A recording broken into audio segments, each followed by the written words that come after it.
On my website, there's an article called The Pendulum of Awareness. Yeah? And if you seek out the Pendulum of Awareness, there are 7 simple steps that you can practice, one for each day, yeah? That bring these forces into harmony with each other. Just take us through the 7 steps real quick.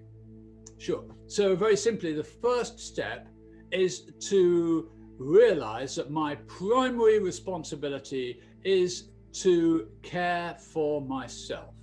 If I don't care for myself, I can't care for anybody else.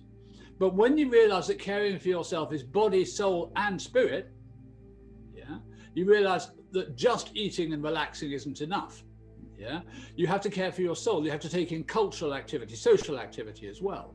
Yeah, and you have to care for your spirit. You have to take in spiritual activity, whether that's reading or learning about wonderful things, or whether it's meditating or whatever. So, and then just in caring for ourselves, we have to bring care for body, soul, and spirit into harmony with each other. So the first principle is care for yourself, body, soul, and spirit. Yeah?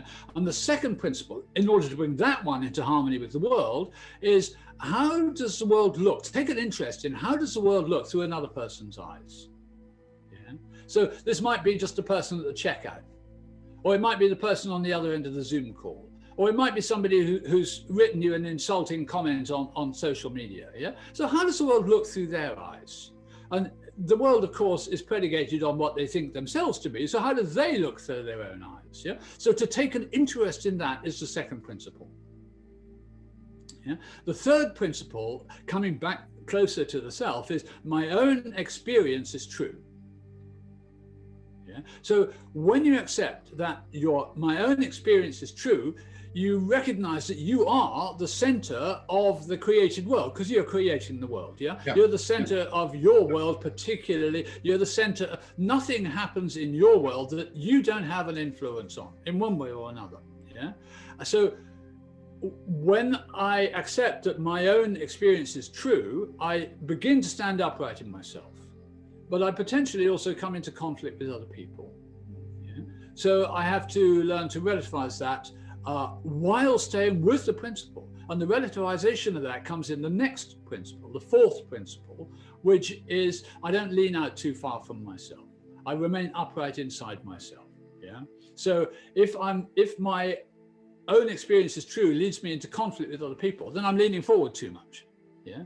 If trying to maintain my own experience is true makes me afraid of other people, no, don't talk to me because you might spoil my relationship with my own experience, then I'm leaning back too much. Yeah. So I have to be upright in myself, not vacillating, not being aggressive, or even too loving, and nor being, too objective, too cool, or afraid. Yeah? So standing upright in yourself is the fourth principle. The fifth principle is this: to bring your decisions and your actions into harmony with each other. That's what we were talking about a minute ago. Yeah. So you have to look at your decision making. Are my decisions actually actionable? Or are they in dreamland? Yeah. And are my actions in relationship with what I actually want to do? Or are they me just pretending that, so the relationship between decision and action. The sixth principle is to find gratitude for everything. And it's easy to be grateful for the sunlight that's shining through my windows right now. It's easy to be grateful for the food that I get from my meals. Is it easy to be grateful for the fact that I have to go to work to earn a living? Where can I find gratitude for things that I have to do? Or even worse, where can I find gratitude for things that shock me, that come up against me? Yeah.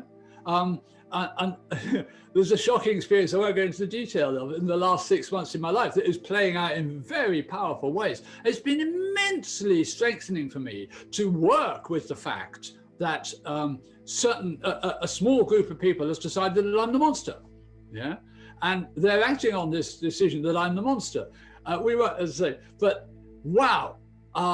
It's really made me more willing to say, no, my own experience is true. I am not the monster. The things that you feel that I'm responsible for lie in your own relationship with your own thoughts and feelings. Yeah, I didn't.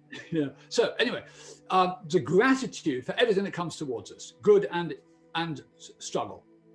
And then the seventh principle is to bring these other 6 principles into harmony with each other. Yeah. And for that, you need forgiveness. You need to be able to say, yes, you know, I wasn't considerate enough about somebody else, or, you know, I didn't look after my own spiritual health. I looked after my physical or my social health. You know, I had a great social experience, but I got pissed out of my fucking mind. And the next 3 days, I wasn't thinking clearly, you know, whatever it is, you know. So just acknowledge, how did I do? And offer up in forgiveness. And then also you become a softer person if you're more forgiving of other people. So these 7 principles are profoundly transformative, and yet they're so simple, and yet of course they're not easy, because they're profoundly transformative.